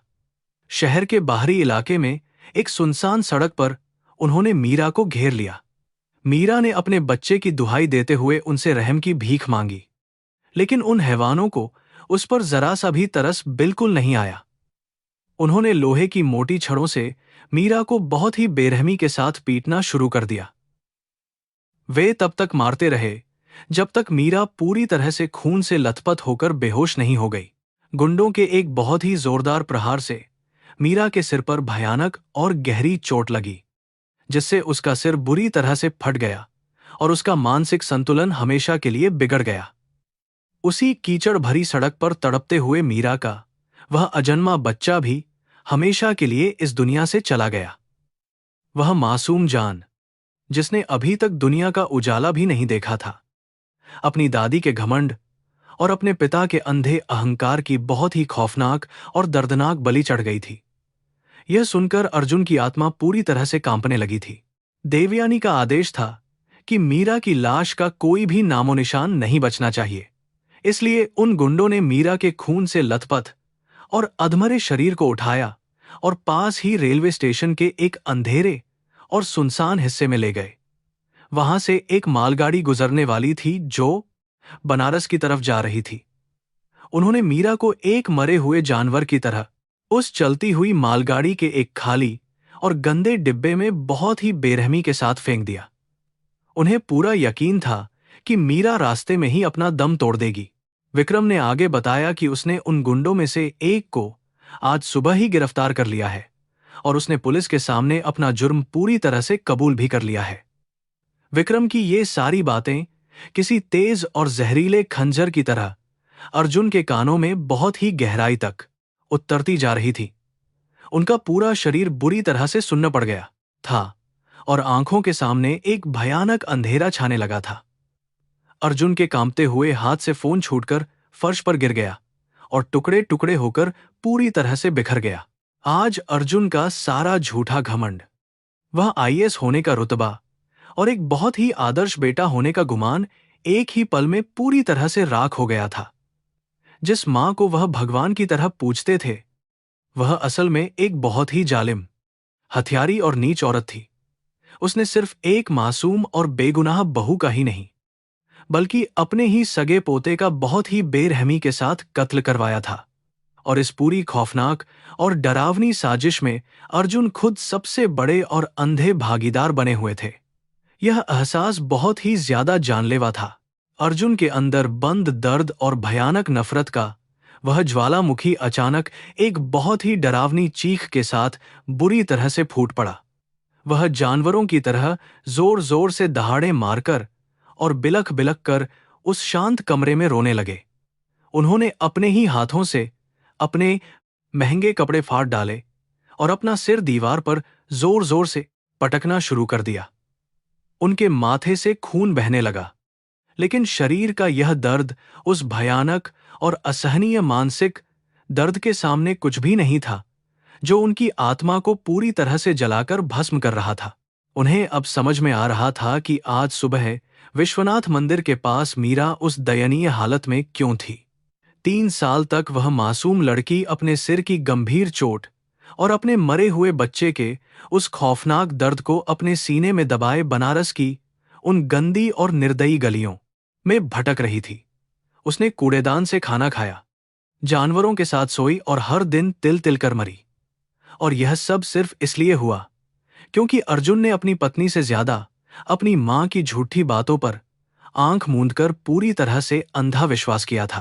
अर्जुन को मीरा का वह बहुत ही मासूम और प्यारा चेहरा याद आने लगा जब वह पहली बार दुल्हन बनकर उनके घर आई थी। उसने कितनी उम्मीदों और खूबसूरत सपनों के साथ अपना हाथ अर्जुन के हाथों में दिया था, लेकिन अर्जुन ने रक्षक बनने के बजाय एक बहुत ही खूंखार और निर्दयी भक्षक का रूप धारण कर लिया था। उन्होंने मीरा की पवित्रता और उसके सच्चे प्यार को सत्ता के नशे में अपने ही पैरों तले बुरी तरह से कुचल दिया था। आज अर्जुन को खुद के इंसान होने पर भी बहुत ही ज्यादा घिन और नफरत आ रही थी। खिड़की के बाहर बहने वाली पवित्र और शांत गंगा नदी भी आज अर्जुन के इस भयानक और काले पाप को धोने में पूरी तरह से असमर्थ थी। हिंदू धर्म के शास्त्रों में हमेशा से ही यह साफ साफ लिखा गया है कि इंसान का कर्म एक न एक दिन वापस लौटकर जरूर आता है। अर्जुन ने जो दर्द और आंसू मीरा को दिए थे, आज वही सारे आंसू और दर्द 1000 गुना ज्यादा खौफनाक और भयानक रूप लेकर अर्जुन की पूरी जिंदगी और उनकी आत्मा को हमेशा के लिए बर्बाद और तबाह करने के लिए वापस आ गए थे। खून और आंसुओं से लथपथ अर्जुन धीरे धीरे फर्श से उठकर खड़े हुए। उनकी आंखों का पानी अब पूरी तरह से सूख चुका था और उसकी जगह एक बहुत ही भयानक और खतरनाक आग ने ले ली थी। ये आग उन लोगों को जलाकर राख करने वाली थी जिन्होंने मीरा के साथ यह भयानक खेल खेला था। दुख और पश्चाताप का समय अब हमेशा के लिए खत्म हो चुका था। अब प्रतिशोध और न्याय का वह खौफनाक और डरावना समय आ गया था जिसका इंतजार बनारस की यह पवित्र धरती और भगवान भी बहुत ही बेसब्री से कर रहे थे। अर्जुन ने बाथरूम में जाकर अपने माथे से बहते हुए खून को ठंडे पानी से साफ किया। आईने में दिखने वाला वह इंसान अब कोई डरा हुआ और मजबूर आईएएस अधिकारी बिल्कुल भी नहीं था। वह एक ऐसा घायल और खूंखार शेर बन चुका था जिससे अब खुद मौत भी खौफ खाती थी। उन्होंने अपनी अलमारी से कुछ जरूरी और अहम कागजात निकाले और उन्हें एक छोटे से बैग में बहुत ही सावधानी से रख लिया। उन्हें अपनी मां और भाई के हर एक गुनाह का पर्दाफाश करने के लिए तुरंत इसी वक्त वापस दिल्ली लौटना था। उन्होंने अपने सारे सरकारी दौरों और जरूरी बैठकों को तुरंत रद्द करने का सख्त आदेश जारी कर दिया। अर्जुन के लिए अब न तो कोई सरकार मायने रखती थी और न ही कोई ऊंचा पद। उनके जीवन का अब सिर्फ और सिर्फ एक ही सबसे बड़ा मकसद रह गया था, और वह था अपनी बर्बाद हो चुकी पत्नी और अपने उस मारे गए अजन्मे बच्चे के लिए पूरा न्याय मांगना। उन्होंने तुरंत अपने सेक्रेटरी को फोन किया और अगले ही घंटे में दिल्ली जाने वाली पहली फ्लाइट की टिकट तुरंत बुक करने का सीधा और बहुत ही सख्त आदेश दे दिया। फ्लाइट के लिए निकलते हुए अर्जुन का दिमाग पूरी तरह से अपनी मां देवयानी के क्रूर और झूठे चेहरे के इर्द गिर्द ही घूम रहा था। जिस औरत ने अपने खानदान की झूठी शान के लिए एक बेकसूर और मासूम लड़की को इतनी भयानक और दर्दनाक मौत देने की कोशिश की, उसे अब किसी भी कीमत पर बिल्कुल भी नहीं बख्शा जाएगा। अर्जुन को यह सोचकर ही बहुत ज्यादा घिन आ रही थी कि वह इतने सालों तक एक ऐसी हथियारी और नीच औरत के हाथों का खिलौना बनकर अपना जीवन पूरी तरह से बर्बाद और तबाह करते रहे थे। जब अर्जुन की गाड़ी वाराणसी के छोटे से एयरपोर्ट की तरफ तेजी से बढ़ रही थी, तो शहर की वे पुरानी और संकरी गलियां मानो अर्जुन को बहुत ही खामोशी के साथ घूर कर देख रही थीं। गंगा के घाटों पर जलने वाली चिताओं की आग अब अर्जुन के सीने में पूरी तरह से सुलग चुकी थी। वह जानते थे कि दिल्ली में होने वाला यह भयानक और डरावना सामना उनके परिवार के लिए किसी बहुत बड़े और विनाशकारी तूफान से कम नहीं होगा। लेकिन न्याय की इस पवित्र आग में अब सब कुछ पूरी तरह से जलकर राख होना तय था। कुछ ही घंटों के लंबे और घुटन भरे सफर के बाद अर्जुन की फ्लाइट दिल्ली के आलीशान और चमकते हुए एयरपोर्ट पर उतरी। दिल्ली की वह भागती हुई जिंदगी हमेशा की तरह ही थी, लेकिन अर्जुन के लिए अब यह शहर एक भयानक और डरावने कब्रिस्तान से ज्यादा कुछ भी नहीं था। उन्होंने एयरपोर्ट से बाहर निकलते ही एक आम टैक्सी ली और ड्राइवर को सीधे सिंघानिया हाउस की तरफ चलने का आदेश दिया। उनके हाथ में वह काले रंग का बैग था, जिसमें उनकी मां और भाई की पूरी बर्बादी का सारा कच्चा और बहुत ही खौफनाक चिट्ठा बंद था। जब टैक्सी उस विशाल और आलीशान बंगले के बड़े लोहे के दरवाजे के सामने रुकी, तो अर्जुन की आंखों में एक बहुत ही खतरनाक चमक आ गई। यह वही मनहूस दरवाजा था जहां से उन्होंने 3 साल पहले अपनी रोती और तड़पती हुई पत्नी को उस भयंकर तूफान में धक्के मारकर बाहर फेंक दिया था। आज उसी दरवाजे से वह तूफान खुद एक बहुत ही भयानक और विनाशकारी रूप लेकर अंदर घुसने वाला था। अर्जुन ने एक गहरी सांस ली और अपने उस आलीशान घर के अंदर अपने भारी कदम बहुत ही मजबूती के साथ आगे की तरफ बढ़ा दिए। दिल्ली के उस आलीशान बंगले का भारी दरवाजा खुला तो अंदर का माहौल बिल्कुल वैसा ही था जैसा अर्जुन छोड़कर गए थे। कीमती झूमर रोशनी बिखेर रहे थे और उनकी मां देवयानी सोफे पर चाय पी रही थी। पास ही रोहन अपने महंगे फोन पर हंस हंस कर बातें कर रहा था। उन्हें देखकर अर्जुन के सीने में सुलग रही नफरत की आग एक भयंकर ज्वालामुखी की तरह फूटने के लिए तैयार हो गई थी। इस घर की झूठी और खौफनाक शांति को आज हमेशा के लिए खत्म होना था। अर्जुन ने बिना कोई भी शब्द कहे सीधा उस मेज की तरफ कदम बढ़ाया और अपने काले बैग से सारे पुलिस रिकॉर्ड और सबूत निकालकर जोर से मेज पर पटक दिए। अचानक हुए इस हमले से देवयानी के हाथ से चाय का कप छूटकर नीचे गिर गया और रोहन भी घबराकर अपनी जगह से खड़ा हो गया। अर्जुन की आंखें खून की तरह लाल हो चुकी थीं और उनका पूरा शरीर गुस्से से बुरी तरह कांप रहा था। उन्होंने अपनी मां की आंखों में सीधा देखते हुए एक बहुत ही भयानक खामोशी के साथ घूरना शुरू किया। देवयानी ने डरते हुए पूछा कि यह सब क्या बदतमीजी है और तुम अचानक बिना बताए बनारस से यहां कैसे आ गए? अर्जुन ने एक दर्दनाक चीख के साथ जवाब दिया कि मैं सब कुछ जान चुका हूं। 3 साल पहले की वह काली रात, वह झूठी चोरी, वे किराए के खूंखार गुंडे और मेरी पत्नी और मेरे अजन्मे बच्चे का वह भयानक कत्ल। मुझे अब हर एक घिनौने सच का पता चल गया है। यह सुनते ही देवयानी और रोहन के चेहरे का रंग पूरी तरह से उड़ गया और कमरे में सन्नाटा छा गया। खुद को किसी तरह संभालते हुए देवयानी ने अपने बचाव में चिल्लाना शुरू किया। उसने कहा कि वह सब मैंने हमारे परिवार की इज्जत और तुम्हारे इस शानदार करियर को बचाने के लिए ही किया था। वह एक नीच और अनाथ भिखारिन थी जो हमारे इस ऊंचे खानदान के लायक बिल्कुल भी नहीं थी। अगर रोहन का सच बाहर आ जाता तो हमारा यह सारा घमंड और नाम पल भर में मिट्टी में मिल जाता। देवयानी के इन खौफनाक और निर्दयी शब्दों ने अर्जुन के दिल को हमेशा के लिए चकनाचूर कर दिया। अर्जुन ने नफरत से अपनी मां की तरफ देखा और कहा कि तुम मेरी मां कहलाने के लायक बिल्कुल भी नहीं हो। तुमने सिर्फ एक बेगुनाह लड़की का ही नहीं बल्कि मेरे सगे खून का भी बेरहमी से कत्ल किया है। तुम एक खूंखार हथियारी हो और तुम्हारे जैसे राक्षस के लिए मेरे दिल में अब कोई भी जगह नहीं बची है। आज से तुम्हारा और मेरा रिश्ता हमेशा के लिए पूरी तरह से खत्म हो चुका है। भगवान के न्याय और कर्म का यह भयानक चक्र अब इस पापी घर में घूम चुका है। घबराहट में रोहन पिछले दरवाजे से भागने की कोशिश करने लगा, लेकिन तभी बंगले के मुख्य दरवाजे से पुलिस की एक बड़ी टीम अंदर दाखिल हो गई।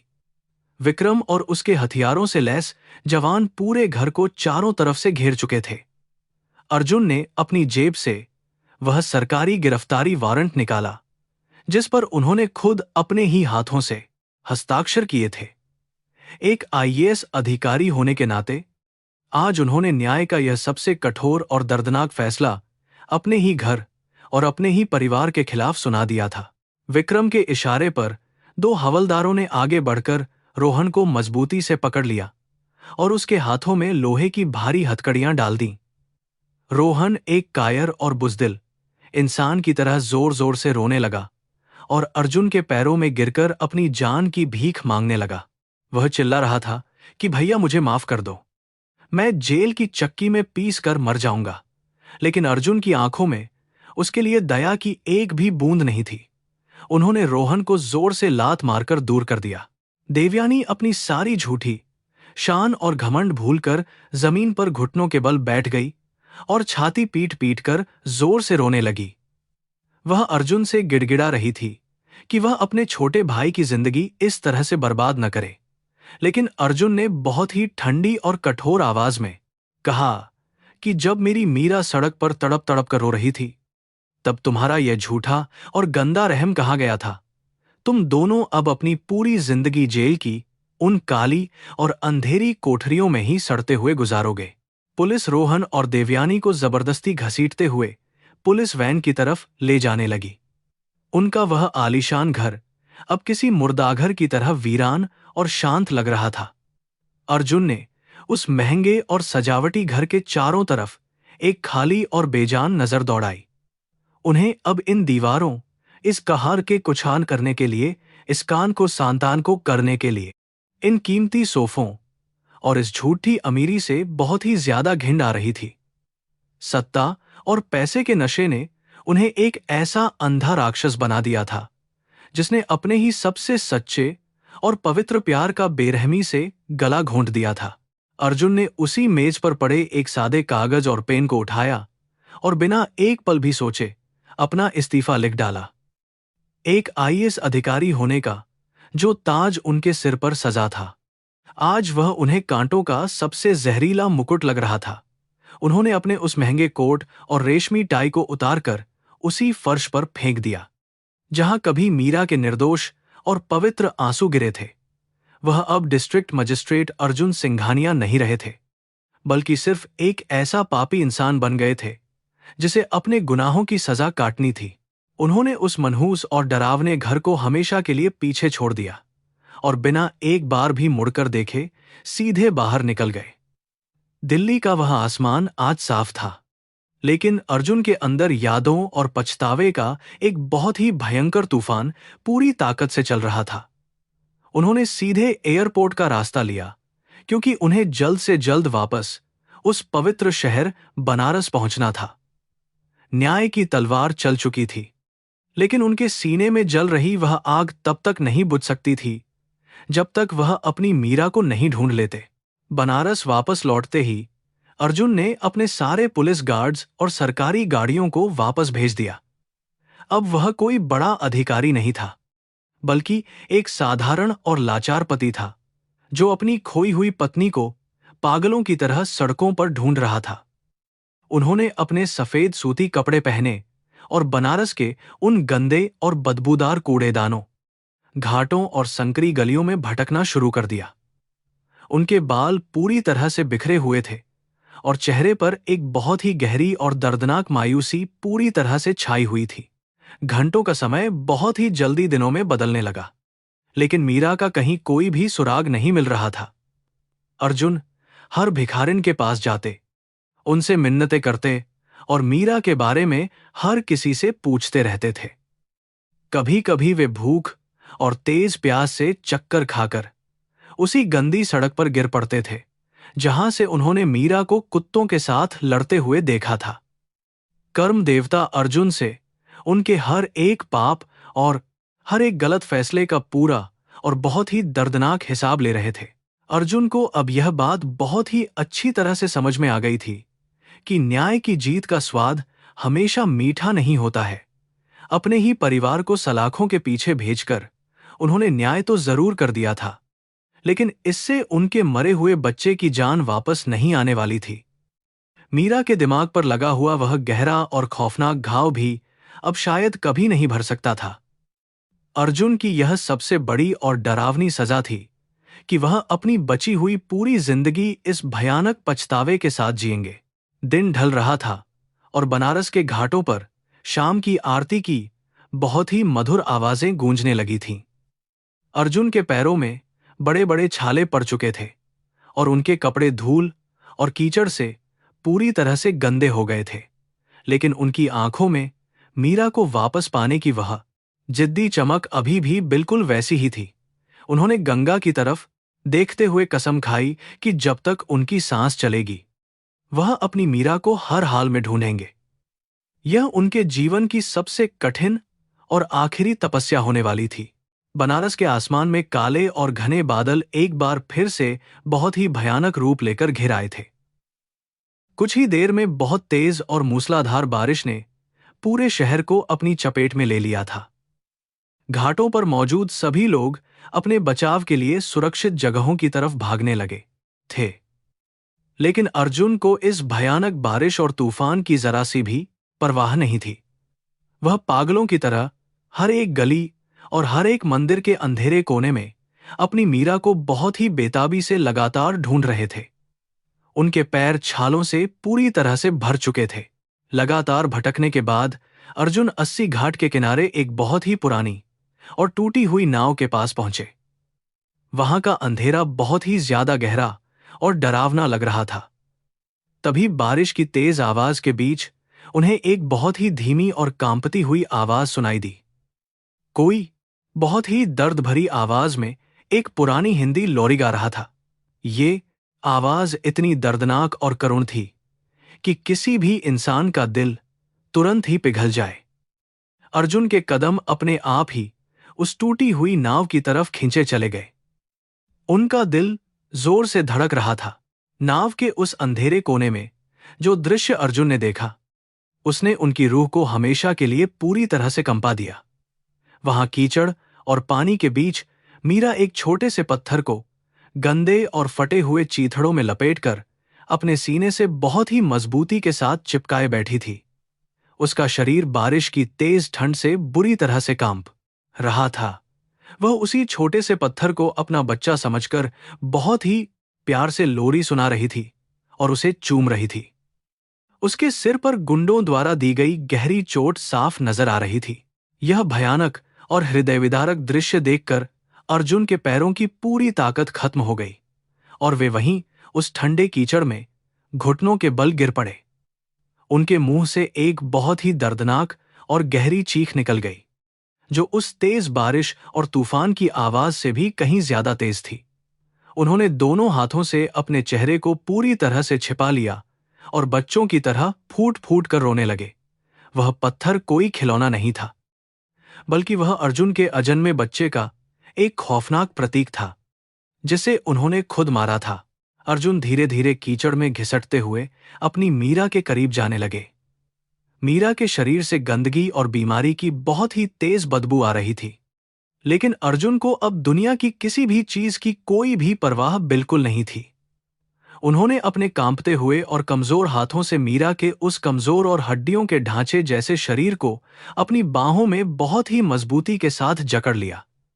अर्जुन ने अपना सिर मीरा के गंदे बालों में छिपा लिया और रोते हुए उससे बार बार अपने हर पाप की माफी मांगने लगे। अचानक इस तरह पकड़े जाने पर मीरा बहुत बुरी तरह से डर गई। उसने अपनी पूरी ताकत लगाकर चीखना शुरू कर दिया और अर्जुन को खुद से दूर धकेलने की बहुत ही जोरदार कोशिश करने लगी। वह बार बार कह रही थी कि मेरे बच्चे को मत छीनना, मैं उसे कहीं नहीं जाने दूंगी। लेकिन अर्जुन ने उसे नहीं छोड़ा। वह लगातार बस यही कहे जा रहे थे कि मीरा मुझे माफ कर दो, मैं तुम्हारा पापी पति अर्जुन हूं।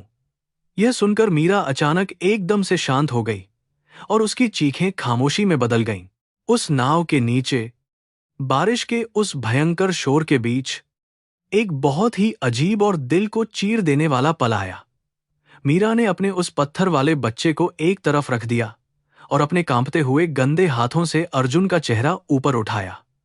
उसकी बेजान और खाली आंखों में अचानक एक बहुत ही जानी पहचानी और पुरानी चमक वापस लौट आई थी। जैसे मौत से ठीक पहले इंसान का दिमाग एक आखिरी बार पूरी तरह से साफ हो जाता है, बिल्कुल वैसे ही मीरा की वह याददाश्त लौट आई थी। मीरा ने बहुत ही प्यार और ममता के साथ अपने कमजोर हाथों से अर्जुन की आंखों से बहने वाले उन गर्म आंसुओं को पोंछा। उसकी आंखों में अर्जुन के लिए कोई भी गुस्सा, नफरत या बदला लेने की कोई भी भावना बिल्कुल नहीं थी। वहां सिर्फ और सिर्फ वही पुराना और सच्चा प्यार भरा हुआ था जिसने अर्जुन को आईएएस बनाया था। उसने एक बहुत ही थकी हुई और मीठी मुस्कान के साथ कहा कि तुम आ गए मेरे अर्जुन, मुझे पता था कि तुम मुझे ढूंढते हुए एक दिन वापस जरूर आओगे। मैं इंतजार कर रही थी। मीरा के ये पवित्र और माफी भरे शब्द अर्जुन के दिल को और भी ज्यादा गहराई से चीर रहे थे। अर्जुन को लगने लगा कि अगर मीरा ने उसे गालियां दी होती या उसके चेहरे पर थूका होता तो शायद उसे इतनी भयानक तकलीफ कभी नहीं होती। लेकिन यह निःस्वार्थ प्यार और बिना शर्त वाली माफी अर्जुन के लिए सबसे बड़ा जहर बन गई थी। वह मीरा के पैरों में गिर पड़ा और रोते हुए कहने लगा कि मैं इस प्यार और माफी के लायक बिल्कुल नहीं हूं। मैंने तुम्हारी पूरी दुनिया उजाड़ दी है। मीरा ने बहुत ही मुश्किल से सांस लेते हुए अपना हाथ फिर से अर्जुन के सिर पर रखा। उसका शरीर बहुत ही तेजी से ठंडा होता जा रहा था और उसकी सांसें उखड़ने लगी थीं। सालों की वह भयानक भूख, खतरनाक बीमारियां और वह दर्दनाक चोट अब उसके शरीर को पूरी तरह से खत्म कर चुकी थीं।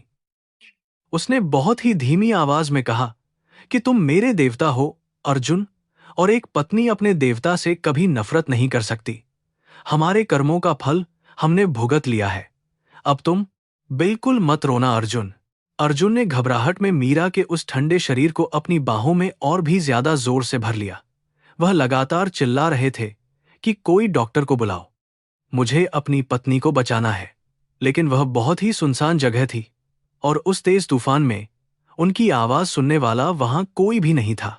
मीरा की आंखें धीरे धीरे हमेशा के लिए बंद होने लगी थीं।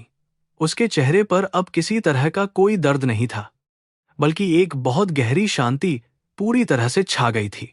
वह मौत की नींद में जा रही थी। अपनी आखिरी सांस लेते हुए मीरा ने उस छोटे से पत्थर को अर्जुन के हाथों में बहुत ही प्यार से थमा दिया। उसने फुसफुसाते हुए कहा कि हमारे इस बच्चे का हमेशा अच्छे से ख्याल रखना अर्जुन, इसे कभी भी अकेला मत छोड़ना। यह कहते ही मीरा का सिर अर्जुन के कंधे पर हमेशा के लिए लुढ़क गया। उसकी सांसों की वह डोरी जो 3 सालों से सिर्फ इसी पल के इंतजार में रुकी हुई थी, अब पूरी तरह से टूट चुकी थी। अर्जुन की बाहों में अब मीरा नहीं, बल्कि लाश पड़ी थी।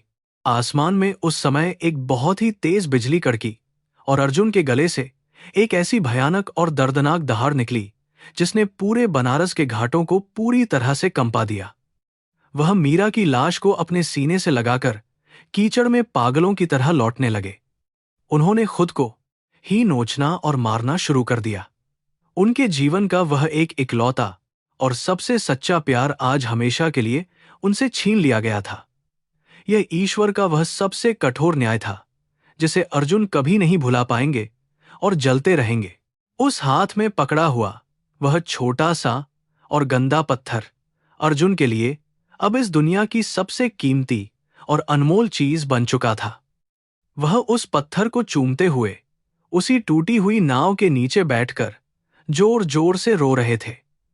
मीरा की वह दर्दनाक और कांपती हुई लोरी अभी भी अर्जुन के कानों में बहुत ही भयानक तरीके से बार बार गूंज रही थी। उस लोरी में एक मां का सबसे सच्चा प्यार और एक बर्बाद औरत का वह दर्द छिपा था जिसे अर्जुन ने झूठे घमंड में नहीं समझा था। बारिश का वह ठंडा और भयानक पानी अर्जुन के शरीर पर लगे हुए कीचड़ को तो पूरी तरह से धो रहा था, लेकिन उनकी आत्मा पर लगा हुआ वह खून का काला और डरावना दाग अब कभी भी नहीं धुल सकता था। बनारस की उस पवित्र रात ने एक आईएएस अधिकारी का झूठा अहंकार हमेशा के लिए पूरी तरह से तोड़ दिया था और उसे एक ऐसा मजबूर इंसान बना दिया था जिसके पास अब रोने के अलावा कोई दूसरा रास्ता बिल्कुल नहीं बचा था। यह रात अर्जुन की जिंदगी की सबसे भयानक रात थी। जब आसमान में सुबह की हल्की सी लालिमा छाने लगी और बारिश का वह भयंकर तूफान पूरी तरह से शांत हुआ, तब भी अर्जुन मीरा की उस ठंडी लाश को अपनी गोद में रखकर वैसे ही चुपचाप बैठे हुए थे। उनके शरीर में अब और ज्यादा रोने या चीखने की बिल्कुल भी ताकत नहीं बची थी।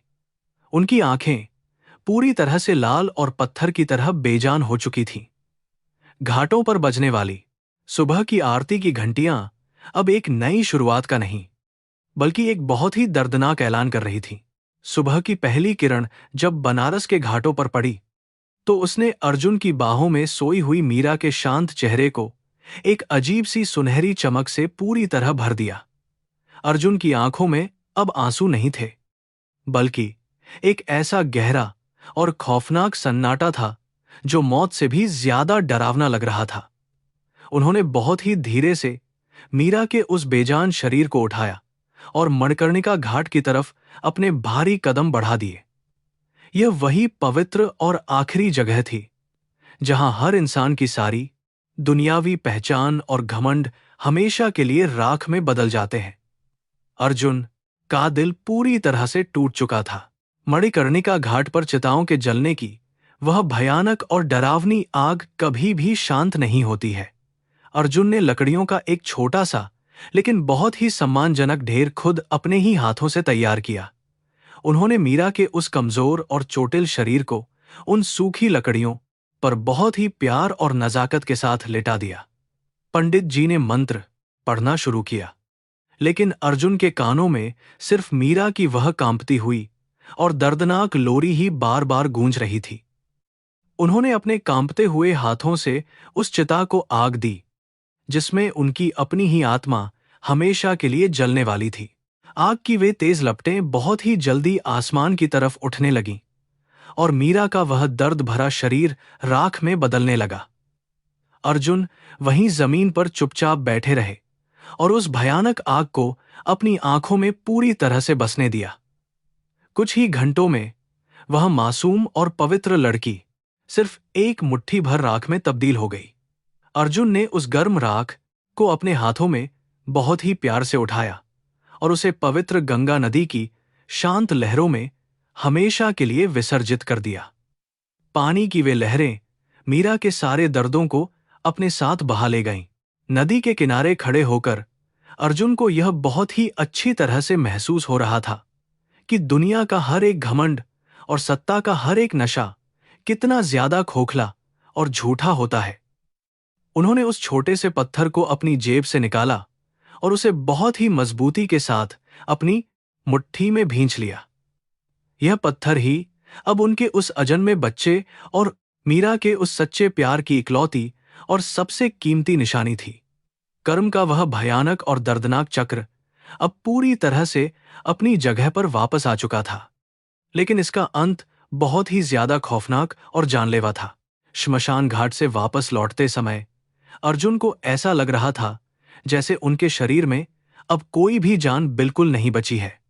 बनारस की वे संकरी और पुरानी गलियां आज उन्हें एक बहुत ही भयानक और डरावने भूल भुलैया की तरह लग रही थीं, जहां से बाहर निकलने का कोई भी सीधा रास्ता नहीं था। गेस्ट हाउस के उस शानदार और महंगे कमरे में कदम रखते ही अर्जुन को वहां की हर एक चीज से बहुत ही ज्यादा तेज नफरत और घिन महसूस होने लगी। उन्होंने कमरे का सारा सामान तोड़ दिया और फर्श पर लेटकर एक बार फिर से बहुत ही जोर जोर से रोने लगे।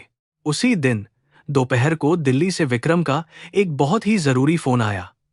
विक्रम ने बताया कि अर्जुन की मां देवयानी और उनके छोटे भाई रोहन पर हत्या और भ्रष्टाचार के सारे खौफनाक आरोप अदालत में पूरी तरह से साबित हो चुके हैं। अदालत ने उन दोनों को बिना किसी दया के उम्र कैद की सबसे कठोर और खौफनाक सजा सुना दी है। रोहन ने जेल के उस डरावने माहौल से घबराकर आत्महत्या करने की कोशिश की थी, लेकिन अब वह एक टूटे हुए और पागल इंसान की तरह अपनी काल कोठरी में सड़ रहा है। देवयानी का सारा झूठा घमंड हमेशा के लिए टूट चुका है। यह खबर सुनकर भी अर्जुन के दिल को कोई भी शांति या सुकून बिल्कुल भी महसूस नहीं हुआ। उन्होंने अपने ही खून को सलाखों के पीछे भेजकर न्याय तो जरूर किया था, लेकिन इस न्याय की कीमत बहुत ही ज्यादा भयानक और जानलेवा थी। यह न्याय उनकी मीरा और उनके उस मासूम अजन्मे बच्चे की जान को वापस नहीं ला सकता था। अर्जुन ने हमेशा के लिए अपना फोन बंद कर दिया और उसे गंगा नदी के गहरे पानी में बहुत ही दूर फेंक दिया। अब उनके लिए दिल्ली के उस शानदार जीवन और पुराने रिश्तों का कोई भी मतलब या अहमियत बिल्कुल भी नहीं बची थी। अर्जुन ने बनारस के उसी पुराने और टूटे हुए 80 घाट पर अपना आगे का सारा जीवन बिताने का एक बहुत ही कठोर और अटल फैसला कर लिया। उन्होंने अपनी सारी कीमती और करोड़ों की संपत्ति को बेच दिया और सारा का सारा पैसा एक ट्रस्ट में डाल दिया। यह सारा पैसा सिर्फ और सिर्फ उन गरीब और लाचार लोगों की भलाई के लिए इस्तेमाल किया जाना था, जो सड़कों पर जानवरों से भी बदतर जिंदगी जीने के लिए पूरी तरह से मजबूर थे। अर्जुन अब अपनी उस बर्बाद और तबाह हो चुकी जिंदगी का एक नया और बहुत ही दर्दनाक अध्याय शुरू करने जा रहे थे। इस खौफनाक और दिल दहला देने वाली घटना को बीते हुए अब पूरे 5 साल का लंबा समय गुजर चुका है। बनारस के घाटों पर आज भी वही पुरानी भीड़ और वही शोर शराबा हमेशा की तरह मौजूद रहता है। लेकिन 80 घाट के किनारे अब एक बहुत ही छोटा सा और सादा आश्रम खुल चुका है। इस आश्रम का नाम मीरा सेवा संस्थान रखा गया है। यहां बनारस की सड़कों पर भटकने वाले हर एक गरीब, बेसहारा और बीमार इंसान को मुफ्त में खाना और बहुत ही अच्छा इलाज दिया जाता है। यह जगह उन लाचार लोगों के लिए एक सच्चे और सुरक्षित स्वर्ग के जैसी बन चुकी है। इस आश्रम को चलाने वाला इंसान कोई और नहीं, बल्कि कभी पूरे जिले का सबसे ताकतवर और खूंखार आईएएस अधिकारी रहने वाला अर्जुन सिंघानिया ही है। लेकिन आज इस इंसान को देखकर कोई भी बिल्कुल नहीं पहचान सकता कि यह वही पुराना घमंडी और सत्ता के नशे में अंधा अर्जुन है। उन्होंने अपने महंगे और शानदार कपड़े हमेशा के लिए त्याग दिए हैं और अब वे सिर्फ एक साधारण और सूती सफेद धोती कुर्ता ही पहनते हैं। उनकी दाढ़ी और बाल बहुत ज्यादा बढ़ चुके हैं और उनके चेहरे पर एक बहुत ही गहरी और कभी न मिटने वाली भयानक उदासी पूरी तरह से छाई रहती है। अर्जुन अपने ही हाथों से उन अनाथ और बीमार भिखारियों के गंदे घावों को साफ करते हैं और उन्हें बहुत ही प्यार से खाना खिलाते हैं।